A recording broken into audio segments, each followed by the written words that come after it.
Hello everyone, and welcome to SUNUP. I'm Lyndall Stout.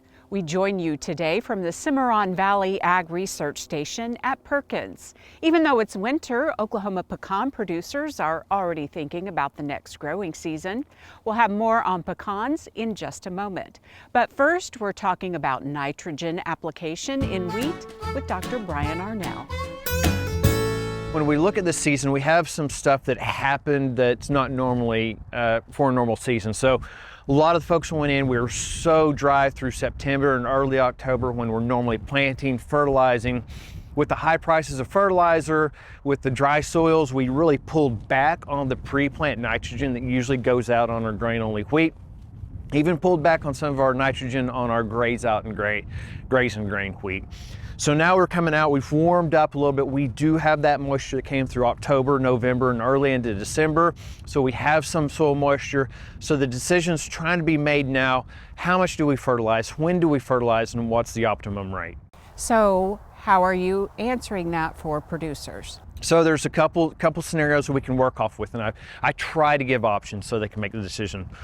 One is if it's a grain only, much like I've said many years in the past, is that we don't have to get in a rush with grain only wheat.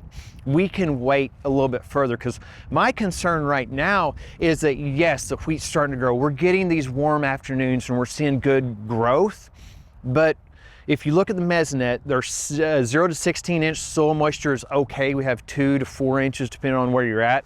But if you zoom down to that next depth, that deeper depth, numbers don't change much.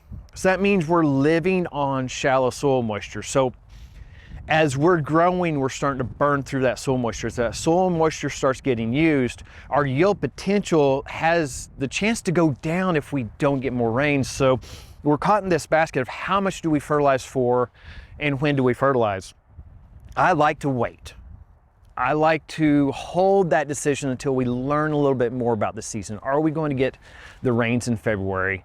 Are we going to have some March rain? So if we look at the wheat like we're out on today, this wheat has enough nutrients. It's not grown a lot. It can manage. In fact, it's good if it stresses a little bit, and we can wait until fertilize until February or March. But right now is not a bad time. Producers that want to go out today, early January, late January, I recommend that. That's okay. I would pull back the rate. Let's put on 30 or 40 pounds of nitrogen now, and let's see how the rest of the season goes. I'm really suggesting to include a zero check on those folks going out right now, 0 and a high. And I'm willing to make shape files for folks. So if you send me your field boundaries, I'll send you a file so that the sprayer or spreader will go through your field and about half an acre make a zero block and a half an acre make a big enrich block. And so you can see those for the rest of the season. For those who want to go ahead and fertilize now, when they see the zero, what do they need to do? So that zero check is a really great opportunity for us to see what the environment is providing. If you see it, you know. So if you fertilize now in a week or two, you see that 0 in check show up, you know that that wheat field is really dependent upon you to fertilize it to maximum potential. However, as you're going through from January to February and into early March, and you can't find that zero check, that means your residual is high and the crop is surviving. See, last year with the drought, we had a lot of nitrogen moving up in the soil profile. We had really poor summer crops that left their fertility in the soil profile. So we have a lot of unknowns going in the season, and these reference strips, high and low, can be a big win. If you're not going to go out with fertilizer right now, which I don't think you need to, I would still recommend putting out enriched strips to have an idea of what that environment's going to tell you. And it could affect your bottom line, of course. And let's also talk about prices now. Yep. When we talked, a few months ago, and of course this time last year, it was all over the place. Yep. It's better now? Yeah, it's absolutely better. The international markets seem to be improving. The European fertilizer manufacturers are starting to ramp up, so we're seeing signs that that price is going to fall. We've already seen prices drop. They're not where we want them at as any producer that's having to pay that check, but they're definitely coming down. So The expectation is that we see the trend for fertilizer prices start coming down as that European market and that European manufacturer really starts ramping up and starts producing, because all those plants are about to come on board. Well, let's hope so. Let's hope okay? so. Enough already. Well, Brian, good to see you. Thanks a lot for your great information. Good to see you too.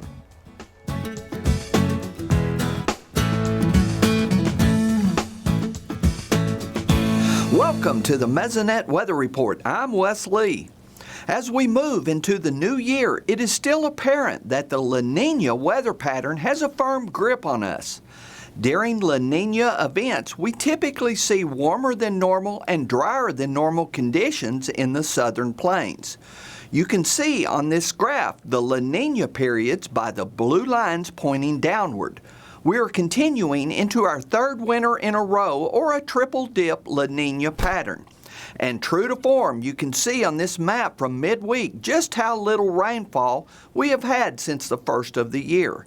On a statewide basis, the blue line shown here would be the normal rainfall during this period, while the red, almost flat line shows what little has actually fell for the year as of Tuesday. Temperatures have been even more inflated recently, as illustrated by this map of highs on Tuesday. There were a few record-breaking temps in the far southern counties. The high temperature line chart shows in red that every single day since the first of the year was above normal, some days by as much as 25 degrees.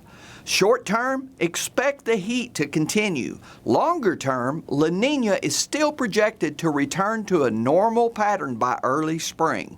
Now here's Gary with the latest drought maps. Thanks, Wes, and good morning, everyone.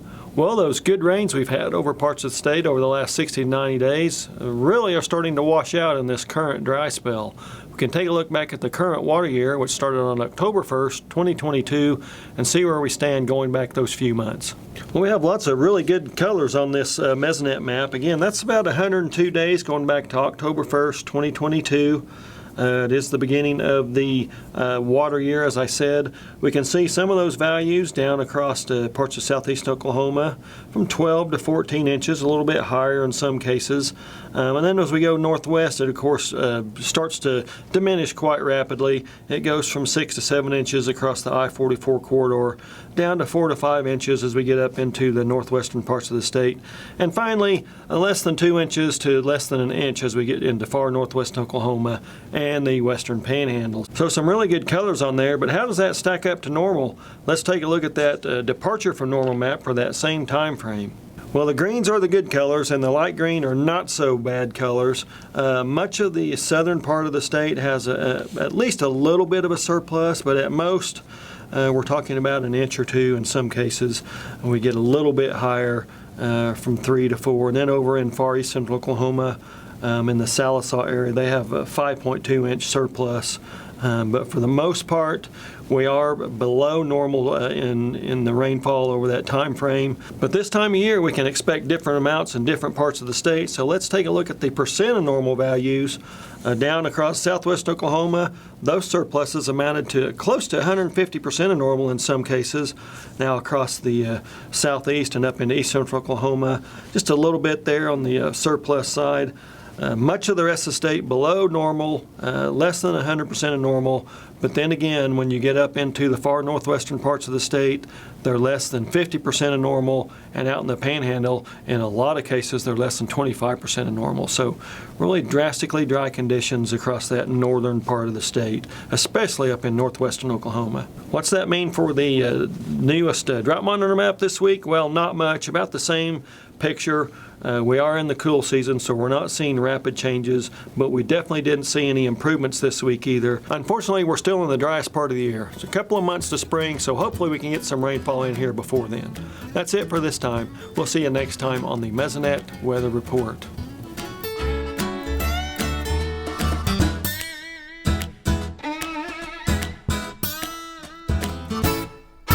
We're talking pecans now with Becky Carroll, our fruit and pecan specialist for Extension. And Becky, 2022 season for pecans, pretty disappointing in Oklahoma. Right. It was a year we'll probably just let pass and hope for a better year in 2023. What were some of the challenges and give us kind of an overview of how things went throughout the growing time. It was just a rough year. We started out with too few chilling hours last winter, and then we ended up having a drought, and everyone experienced that with growing any kind of crops. But the drought really affected the pecan size, and a lot of trees just dropped the pecans that they had. And then those that survived the drought, we ended up with a really early fall freeze, and a lot of our growers had the shucks stuck on the pecans. And so what started out to look like a pretty good season turned out to be a really bad season. And so for the growers who were able to harvest some pecans, the market was also disappointing. Talk about that. A lot of people, well, our native growers, a lot of them just didn't get their harvesters out because of the lack of the crop. But then a lot of our other people who did have a crop, once they harvested them, they just didn't have much of a market to sell those crops. And many of them decided to put them in cold storage because the prices that they could receive were pretty low. So they're hoping that those prices will increase this spring and be able to sell those a little bit easier. Well, as we talk about a lot, Oklahoma producers in all areas of crop production are resilient, of course. That's so let's true. just go ahead and put that behind us Right. and look forward to the next season. Yeah. So with that in mind, what can producers do, what can growers do to manage their trees? Right. This time of the year, they need to be kind of taking a look at their groves and their orchards. And probably the most limiting factor on pecan production in the state is overcrowding of the orchard or the grove. And so this is a perfect time for them to get out and do some tree thinning. And so that sounds pretty drastic, but pecan trees really need a lot of sunlight. And so we start out with a known amount that we want on an acreage, just like cattle. You can't over graze an area and expect your cattle to do well. So we want to have the right amount of trees on our acres. And so they can do that by looking at the canopies. So we don't want canopies touching. And this is better to kind of assess your thinning during the summer when they have leaves and shoots and everything. But we don't want any canopies touching. We want about 10 to 15 feet between those canopies. And then in the summer, when the sun is straight up noon time, we want to look at the orchard floor. And we want to have about 50% of that orchard floor, grove floor to have sunlight. And that helps the trees, but it also helps our forage for those native growers that may be grazing cattle under their orchards. You have too many trees that it's just like they're all trying to get that same moisture. So less trees with a drought is better. So let's hope it ends, but Yes. just in case it doesn't, Right. some of these management practices Yeah. can help set people up for success. Right. Speaking of that, you and the team are putting together a workshop this February. Talk about that. Right, we have a Pecan Pest Management workshop, and we're working with Gordon Cooper Technology Center in Shawnee, and they've been really great to work with on providing a space and really helpful in doing this class, this workshop. But it's a free workshop for anyone that's interested in learning about pecan management. We'll talk about pest management mainly, looking at ways to help prevent insect and disease problems, and we'll even touch on weeds as well. The cost is free, you mentioned. What's the best way to register or sign up for the workshop? They can go online to the Pecan Management webpage, and there's a link there to register. Okay, great information, Becky. Thanks a lot. And for a link to the workshop registration, just go to sunup.okstate.edu.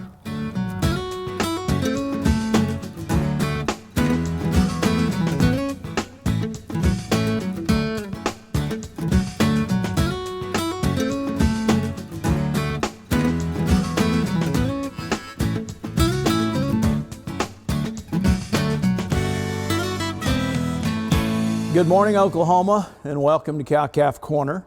This week we continue on our theme in January 2023 on calving season and being prepared for calving season and some of the things we encounter in calving season. And our topic this week is colostrum. Colostrum is a really critical thing for a baby calf to get an adequate dose of very early on in life. And we're talking literally within the first few hours after that calf is born. He needs to get up and nurse his mother, or she, and get an adequate dose of colostrum. And in all mammals, colostrum is critical for establishing or giving them passive immunity. And baby calves that don't get an adequate amount of colostrum within that first few hours will tend to have a lot more health problems all the way through life, or potentially not even survive beyond the first few days. Now, how does this work? Basically, a newborn calf has a naive immune system, meaning they've not been exposed to anything to build up any immunity to potential disease. And so colostrum is full of a lot of good things that stimulate passive immunity in this baby calf, primarily immunoglobulins. And how does this process work? Well, over time, we talk about this wonderful digestive system that beef cattle have, and all the complexities of the rumen and these 4 compartments up at the beginning of that digestive system.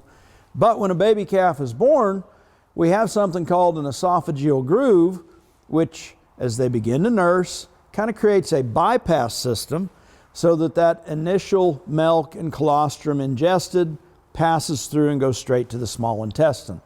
Within the first few hours of life, that small intestine is very porous, the gut wall is very porous. It permits all those things that stimulate passive immunity to get straight into the bloodstream of the calf and create that immune system. Within the first 6 hours of a calf being born, they're going to start to lose a pretty healthy percentage of that ability to rapidly absorb the things out of colostrum they need. Within the first 12 hours, they start to lose quite a bit of that potential. So the reality is we need to make sure that a calf gets an adequate dose of colostrum within the first 6 to 12 hours of life. If we're in question about just how vigorous that baby calf is, we should always be prepared to administer or give them colostrum. Last week on Cow Calf Corner, we talked about some of that equipment you want to have on hand going into calving season. Among those things is a feeding tube, so you could actually get that colostrum into the calf. But we can keep natural colostrum around. We can potentially buy it from dairies, collect it from our own cows. If we're going to have colostrum on hand, typically we're going to keep it frozen for a lot of the year. If we've got a natural source of colostrum, we need to remember to thaw that slowly. We don't want to put it in a microwave. A microwave to heat that up is going to potentially kill those immunoglobulins and all the things that create passive immunity. So that's a gradual process we go through there. There's also a lot of commercially available colostrum replacers, and we can buy those at a lot of farm stores, buy them online potentially. If we're going to use something like that, we're going to end up mixing it with water and use that feeding tube to actually get it into a calf. We want to make sure we've got a really strong immunoglobulin content in that and an actual colostrum replacer as opposed to a colostrum supplement if we're going to go that route. So we'll continue to talk about calving and some of the things we need to be prepared for in the next few weeks. But one of the things producers are encouraged to have on hand as we go into any calving season is a few doses of colostrum just to make sure we're getting those calves off, getting those immune systems stimulated, and keep them healthy and off to a good start. Thanks for joining us this week on Cow Calf Corner.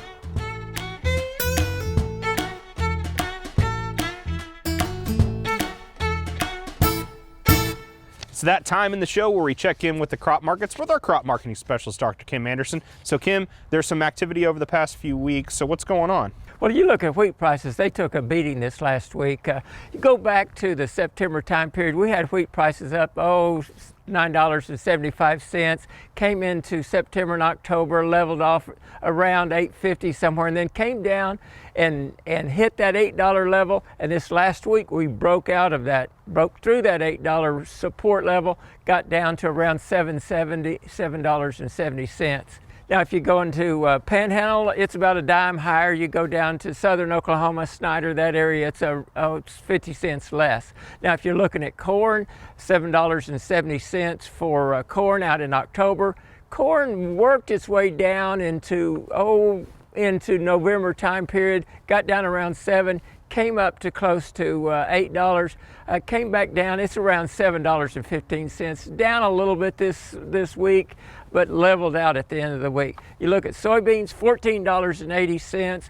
Been relatively flat for the last couple of weeks, not going on there. At cotton, we got a couple cents increase in cotton to about 80 cents. So is there any chatter going on in the markets for why we're seeing those movements? Well, if you look this past week, we had the seedings report came out, increased planted acres for your winter wheat crop. You go down to Australia, they've harvested a 1.5 billion bushel crop. Your old record last year, 1.34 billion bushels. The record before that was 1.17, around 900 million bushels average for Australia, and they got 1.5 billion bushels. Now there's a quality problem there. It started raining as they got into harvest. Maybe 50% of that's going to be into feed wheat. If you're looking at corn and beans, you got to go to South America. They're watching Brazil mostly, Argentina some. They've been lowering those soybean crops and the corn crops because of weather problems down in that area. So early in the show, Brian Arnall mentioned maybe some stabilization with the fertilizer prices. What are you hearing about fertilizer prices, going into the new year? Well, if you look over the last year, you look at urea prices, prices per ton.